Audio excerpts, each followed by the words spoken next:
আসসালামু আলাইকুম ওয়া রাহমাতুল্লাহি ওয়া তাআলা ওয়া বারাকাতুহু। আউযু বিল্লাহি মিনাশ শাইতানির রাজিম। বিসমিল্লাহির রহমানির রহিম।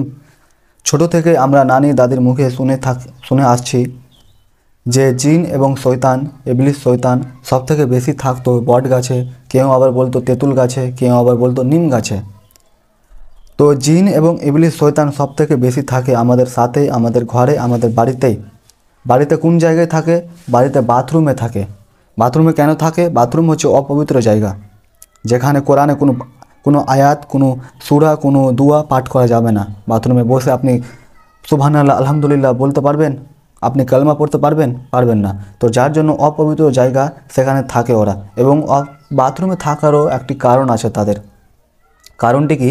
কারণটি হচ্ছে যখন আপনি বাথরুমে যাই মলমূত্র ত্যাগ করতে, তখন তারা আমাদের প্রাইভেট অঙ্গটা দেখে ফেলে, আমাদের ইজ্জত, আমাদের আবরুকে তারা দেখে ফেলে। যার জন্য নবী করিম সাল্লাল্লাহু আলাইহি সাল্লাম 1450 বছর আগে আমাদের ইজ্জত আবরু কেমন করে রক্ষা করতে হয় শয়তানের, ইবলিস, জিন থেকে, তা আমাদের নবী করিম সাল্লাল্লাহু আলাইহি সাল্লাম শিখিয়ে দিয়ে গেছেন। একটি দোয়া আছে নবী করিম সাল্লাল্লাহু আলাইহি সাল্লাম আমাদেরকে শিখিয়ে দিয়ে গেছেন। ওই দোয়াটি পড়ে যদি আমি যদি বাথরুমে যেতে পারি, তাহলে আমাদের ইজ্জত, আমাদের আবরু, আমাদের প্রাইভেট অঙ্গগুলো তারা দেখতে পাবে না। দোয়াটি কি? দোয়াটি আমরা সবাই পারি। দোয়াটি যদি মনে না রাখেন, আপনারা যদি মনে না রাখতে পারেন, তাহলে বাথরুমের ওয়ালে বা বাথরুমের দেওয়ালে দোয়াটি লিখে নেবেন। এবার যখন যাবেন, তখন বাথরুমে যখন যাবেন, তখন দোয়াটি পড়ে যাবেন। দোয়াটি কি? দোয়াটি হচ্ছে আল্লাহুম্মা ইন্নী আউযু বিকা মিনাল খুবসি ওয়াল খবাইস। এটা বাথরুমে যাওয়ার দোয়া। বাথরুমে যখন আপনি দাখিল হবেন, বাথরুমে যখন যাবেন, তখন বলবেন আল্লাহুম্মা ইন্নী আউযু বিকা মিনাল খুবসি ওয়াল খবাইস। এবার যখন বাথরুম থেকে বের হবেন, তখন একটি দোয়া নবী করিম সাল্লাল্লাহু আলাইহি সাল্লাম শিখিয়ে দিয়ে গেছেন। দোয়াটি হচ্ছে যখন আপনি বাথরুম থেকে বের হবেন, তখন বলবেন আলহামদুলিল্লাহিল্লাযী আযহাবা আনিল আযা ওয়া আফানি। দুটা দোয়া শিখালাম।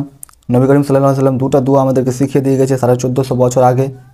যখন বাথরুমে দাখিল হবেন, বাথরুমে যাবেন, তখন বলবেন আল্লাহুম্মা ইন্নী আউযু বিকা মিনাল খুবসি ওয়াল খবাইস। এবার যখন বাথরুম থেকে বের হবেন, তখন বলবেন আলহামদুলিল্লাহিল্লাযী আযহাবা আনিল আযা ওয়া আফানি। ইনশাআল্লাহ এটা বলার অভ্যাস করেন, কারণ আমাদের ইজ্জত আবরুকে রক্ষা করতে হবে আমাদের নিজেই। তারা আমাদের ইজ্জত এবং আবরুকে তারা দেখে ফেলে, এবং আমাদের হাত দ্বারাই তারা জিনা মতো গুনাহ করায়। ইসলামে জিনা কিন্তু অনেক বড় গুনাহ। তারা আমাদের উপর হাবি হয়ে যায় আমাদের প্রাইভেট অঙ্গগুলো দেখে, শরীরের প্রাইভেট অঙ্গগুলো দেখে। তো যার জন্য নবী করিম সাল্লাল্লাহু আলাইহি সাল্লাম দোয়াটি শিখিয়ে দিয়ে গেছেন। মনে যদি না রাখতে পারেন, আপনারা যদি মনে না রাখতে পারেন, তাহলে কি করবেন? বাথরুমের ওয়ালে, বাথরুমের দেওয়ালে দোয়াটি কাগজের হাত দ্বারা লিখে সাটিয়ে রেখে দেবেন।